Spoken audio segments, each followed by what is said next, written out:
السلام علیکم ورحمۃ اللہ وبرکاتہ۔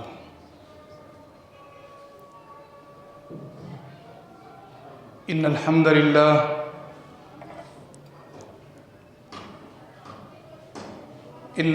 للہ نحمده ونستعینه ونستغفره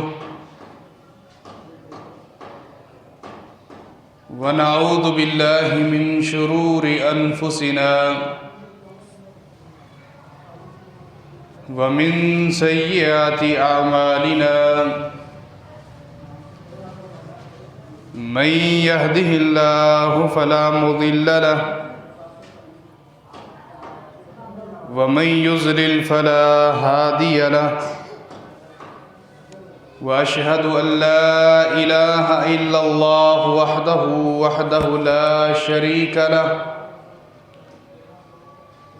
وأشهد أن محمدًا عبده ورسوله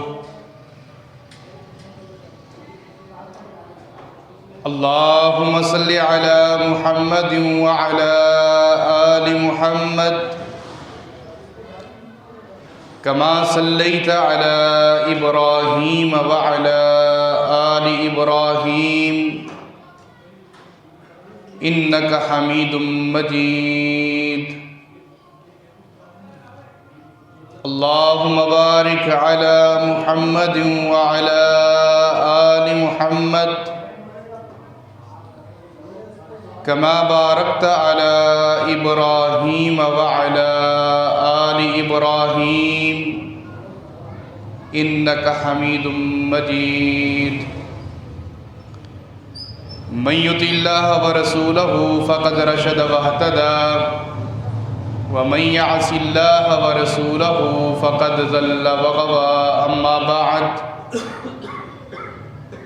فإن خير الحديث كتاب الله وخير الهدي هدي محمد صلى الله عليه وسلم وشر الأمور محدثاتها وكل محدثة بدعة وكل بدعة ضلالة وكل ضلالة في النار قد قال الله سبحانه وتعالى في القرآن المجيد والفرقان الحميد أعوذ بالله من الشيطان الرجيم بسم الله الرحمن الرحيم قد أفلح المؤمنون الذين هم في صلاتهم خاشعون وقال النبي صلى الله عليه وآله وسلم أول ما يحاسب به العبد يوم القيامة الصلاة رب اشرح لي صدري ويسر لي أمري واحلل عقدة من لساني يفقهوا قولي رب زدني علما رب يسر ولا تعسر وتمم بالخير رب يسر ولا تعسر وتمم بالخير رب يسر ولا تعسر وتمم بالخير صدق الله العظيم وصدق رسوله النبي الكريم ونحن على ذلك لمن الشاهدين والشاكرين والحمد لله رب العالمين۔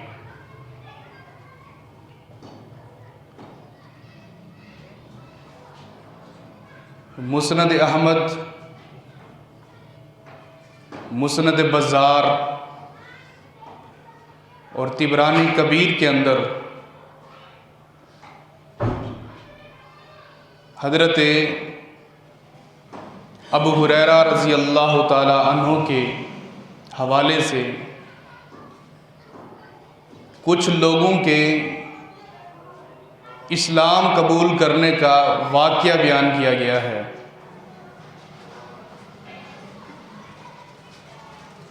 حضرت ابو ہریرہ رضی اللہ تعالی عنہ فرماتے ہیں ہم مغرب کی نماز پڑھ کر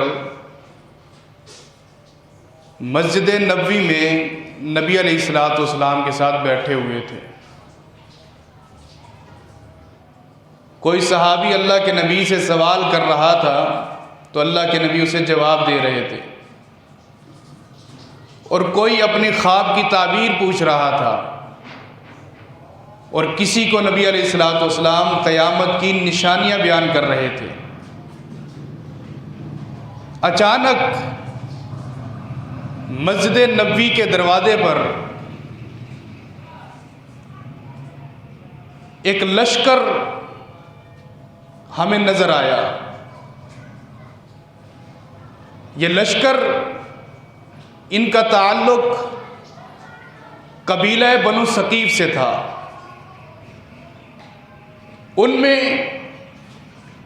5 سے 6 افراد بزرگ تھے جن کی داڑیاں اور جن کے سر کے بال سفید تھے، باقی کڑیل جوان،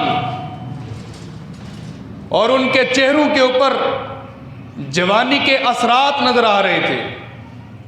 مسجد میں داخل ہوئے، آ کر نبی علیہ الصلوۃ والسلام کے ساتھ بیٹھ گئے۔ ان میں سے ایک بزرگ بولا، محمد الرسول اللہ صلی اللہ علیہ وآلہ وسلم، آپ جانتے ہیں ہماری آج آمد کا مقصد کیا ہے؟ نبی علیہ الصلوۃ والسلام نے فرمایا، اگر نیک ارادے سے آئے ہو خیر مقدم کرتے ہیں، اہلاً و سہلاً مرحبا کہتے ہیں۔ اگر برے ارادے سے آئے ہو تو مدینہ کی سرزمین پر خون کا ایک قطرہ بہانا بھی شریعت میں حرام ہے۔ ان کا بزرگ بولا، ہم اسلام قبول کرنا چاہتے ہیں، ہم آپ پر ایمان لانا چاہتے ہیں۔ نبی علیہ الصلوۃ والسلام نے فرمایا، کلمہ پڑھو، مسلمان ہو جاؤ۔ کہتے ہیں کہ ہم ویسے اسلام نہیں لائیں گے جس طرح ابو بکر و عمر اسلام لائے، جس طرح طلحہ زبیر ایمان لائے۔ ہمارا ایمان مسجد نبوی کی 4 دیواری کے درمیان نہیں ہوگا۔ ہم ایمان بھی لائیں گے، اسلام بھی قبول کریں گے، لیکن شرائط کے ساتھ۔ ہماری شرطیں آپ مان لیں، آپ کا کلمہ ہم مان لیتے ہیں۔ نبی علیہ الصلوۃ والسلام نے فرمایا کہ بتاؤ شرطیں کیا ہیں؟ انہوں نے پھر بولا کہ شرطیں اس طرح نہیں، ایک کاتب بلائیں، ساتھ بٹھائیں، اپنی مہر لگائیں، اپنا سٹیمپ لگائیں، اور ان کے اوپر شرائط لکھیں، ہمارے قبیلے کا نام لکھیں۔ شرطیں لکھنے کے بعد ہمیں سنوائیں اور ہم وہ سنیں گے، شرطیں برابر ہوئی تو ہم کلمہ پڑھ لیں گے۔ نبی علیہ الصلوۃ والسلام نے فرمایا ٹھیک ہے۔ جو طبرانی کے اندر الفاظ ہیں وہ سیدنا عمر رضی اللہ تعالیٰ عنہ کے ہیں، اور جو مسند احمد کے اندر الفاظ ہیں وہ سیدنا عمر رضی اللہ تعالیٰ عنہ، کہ آپ نے فرمایا کہ عمر لکھو ان کی بات، یا فرمایا کہ علی لکھو ان کی بات۔ اب کاغذ آ گیا، قلم دوات بھی قریب ہے، اب لکھ رہے ہیں۔ پہلی شرط، قبیلہ بنو ثقیف کی پہلی شرط اسلام لانے کی شرط ہماری یہ ہے کہ لوگ حج بیت اللہ کے لیے سفر کرتے ہیں، اپنا زاد راہ لے کر جاتے ہیں، چھوٹا بڑا مرد عورت ہر ایک کے دل کے اندر مکہ جانے کی تڑپ ہوتی۔ آپ کے صحابہ جائیں گے، مسلمان جائیں گے، ہم میں سے کوئی شخص حج بیت اللہ نہیں کرے گا، یہ پہلی شرط۔ نبی علیہ الصلوۃ والسلام نے فرمایا کہ لکھو۔ پھر ساتھ ساتھ ایک جوان بولا، کہنے لگا یہ مت سمجھیے قبیلہ بنو ثقیف غربت کی وجہ سے نہیں جانا چاہتا، یہ مت سمجھیے کہ ہمارے پاس درہم دینار نہیں، کھیتی باڑی کے ہم مالک، مدینہ کے اندر سب سے اونچا خاندان ہمارا ہے، لیکن ہماری شرط ہے کہ ہمیں کوئی مجبور نہ کرے، جب دل چاہ چلے جائیں گے، شریعت ہمارے اوپر حج کو فرض نہیں کرے گی۔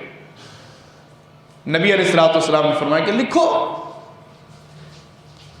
حج پتہ ہے، جانتے ہو کیا ہے حج؟ نبی علیہ الصلوۃ والسلام نے فرمایا کہ جو حج مبرور کر کے، صحیح بخاری کی حدیث، حج مبرور کر کے اپنے وطن، قبیلہ، کنبہ، خاندان میں واپس لوٹتا ہے کأنہ ولدتہ امہ اليوم، آج کے دن گویا کہ اس کی ماں نے اس کو جنا ہے، وہ گناہوں سے اس طرح دھو دیا جاتا ہے جس طرح ایک دن کے بچے کے جسم پر کوئی خطا، کوئی گناہ نہیں ہوتا، آج حاجی کے جسم پر بھی کوئی گناہ نہیں۔ لیکن یہ کیا کہہ رہی ہے کہ ہم حج نہیں کریں گے۔ آپ نے فرمایا کہ لکھو، پہلی شرط حج بیت اللہ سے برات کا اعلان ہے، ہم نہیں کریں گے۔ دوسری شرط ہماری یہ ہے کہ آپ کے صحابہ، آپ کے ماننے والے مسلمان، غریب، امیر، مرد، عورت، سال کے اندر ایک مہینہ آتا ہے جسے رمضان المبارک کہا جاتا ہے۔ رمضان المبارک کے روزے ہر مسلمان کی طرف، ہر مسلمان کی خواہش، چھوٹا ہو یا بڑا، مرد ہو یا عورت، یہ تو سب رکھیں گے روزے، لیکن ہمیں نہ سحری کے لیے کوئی اٹھائے، نہ افطاری کے لیے ہمیں کوئی بلائے، ہم روزہ نہیں رکھیں گے۔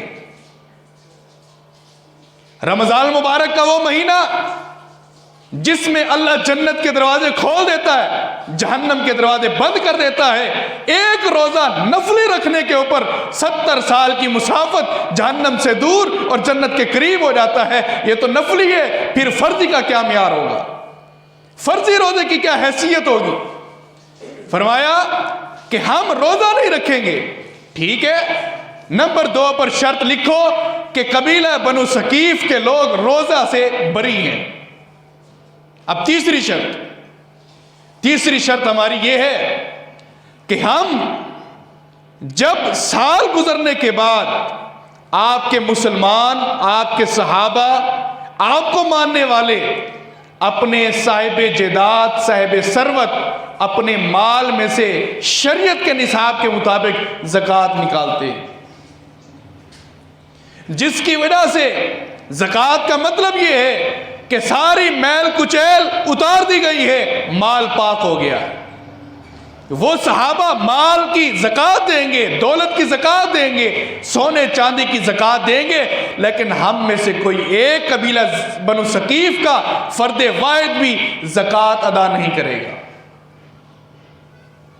نبی علیہ الصلوۃ والسلام نے فرمایا تیسرے نمبر پر یہ بھی ان کی شرط لکھ دو۔ اب مجھے بتائیں، کوئی بندہ اسلام قبول کرے اور ارکان ایمان میں سے ہے کہ پہلے اللہ کی وحدانیت کا اقرار کرے، نبی کی صداقت کا اعلان کرے، اس کے بعد نماز ہے، روزہ ہے، حج ہے، زکوٰۃ ہے، حج بیت اللہ ہے، یہ تو سب ایمان کے اندر داخل ہیں۔ 3 چیزوں کی ان کو چھٹی مل گئی ہے، لکھ دیا گیا ہے۔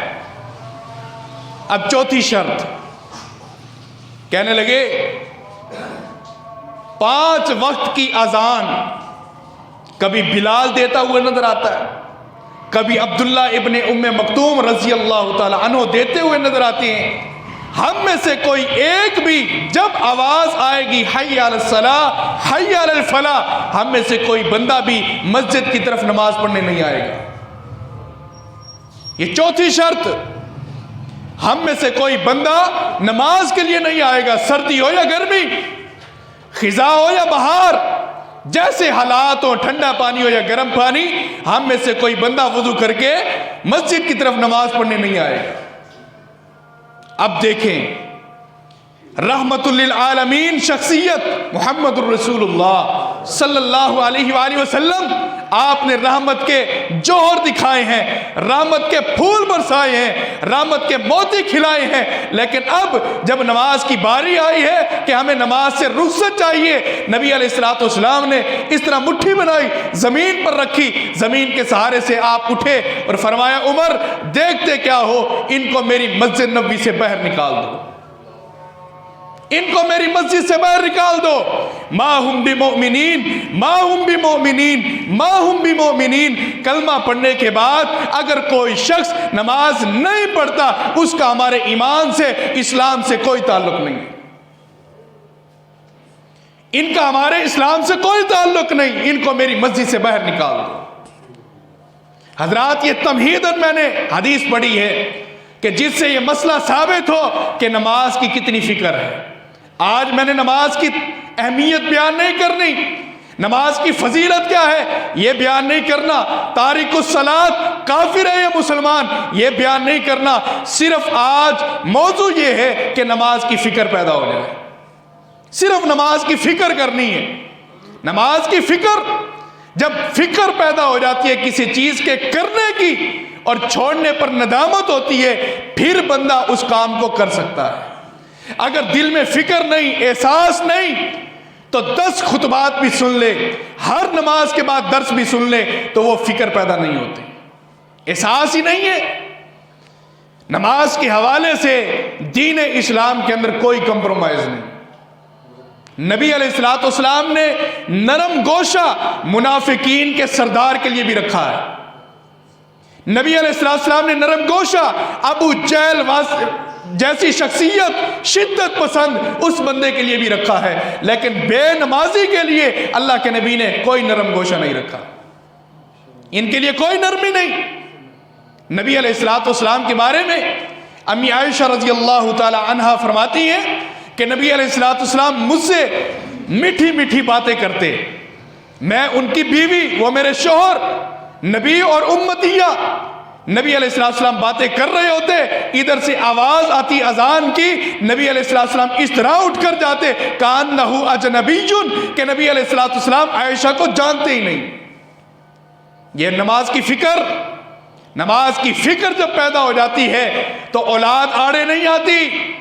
جب نماز کی فکر پیدا ہو جائے تو گاہک آڑے نہیں آتا، نماز کی فکر پیدا ہو جائے تو بندہ یہ نہیں سوچتا کہ دکان پر دوسرا بندہ کوئی نہیں، دکان پر کون بیٹھے گا، کمائے گا کون، کھلائے گا کون، یہ فکریں ساری ختم ہو جاتی ہیں، پھر ایک اللہ کی طرف آنے کی فکر ہوتی ہے۔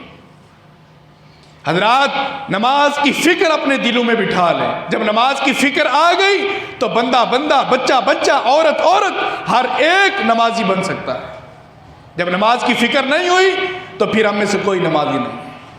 اللہ تبارک و تعالیٰ نے سورۃ المؤمنون کے آغاز کے اندر اور 18واں سپارہ آغاز کے اندر مومنوں کی، کامیاب مومنوں کی 9 صفات بیان کیے، 9 صفات۔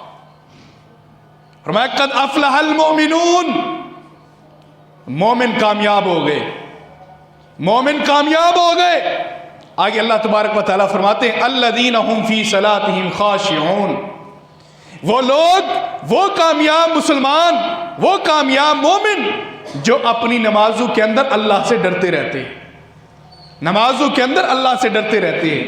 ہمیں تو پہلے ہی اللہ کا خوف نہیں، اذان سن کر نماز میں اللہ کا خوف کیا آئے گا؟ دنیا کا کوئی کام جو ایک شخص بھولا ہوا ہے اسے نماز کے علاوہ کوئی چیز یاد کرا ہی نہیں سکتی۔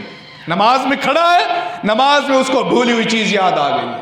یہ شیطان کے ہمارے اوپر وار ہے، شیطان ہمیں اللہ کی یاد سے غافل کرنا چاہتا ہے، اور ہم مشغول ہو جاتے ہیں، نہ ہمیں پتہ ہوتا ہے کہ دوسری رکعت ہے، تیسری ہے، چوتھی ہے، ہم کس حالت کے اندر کھڑے ہیں، اللہ کو کیا کہہ رہے ہیں، اللہ سے کیا مانگ رہے ہیں، کسی نمازی کو پتہ نہیں ہوتا۔ نماز کی فکر پیدا کریں، جب نماز کی فکر دلوں میں بیٹھ گئی تو پھر اپنے بچے کو یہ کہنے کی ضرورت نہیں ہوگی بیٹا اللہ کے حق ادا کیا کر نماز، یہ کہنے کی ضرورت نہیں ہوگی بیٹا آپ کے ساتھ چل کر مسجد میں آئے گا۔ سنیے صحابہ کرام نے جو فکر کی ہے، سنیے صحیح بخاری کی شرح ہے فتح الباری، فتح الباری کے مصنف ہیں ابن حجر عسقلانی رحمہ اللہ تعالی۔ علماء کرام جانتے ہیں فتح الباری کے اندر سیدنا ابو قرصافہ رضی اللہ تعالی عنہ کے حوالے سے ایک واقعہ بیان کیا گیا ہے۔ ابو قرصافہ رضی اللہ تعالی عنہ صحابی رسول ہیں، قرصافہ ان کے بیٹے کا نام ہے اور بیٹے کے نام پر والد کی کنیت ہے۔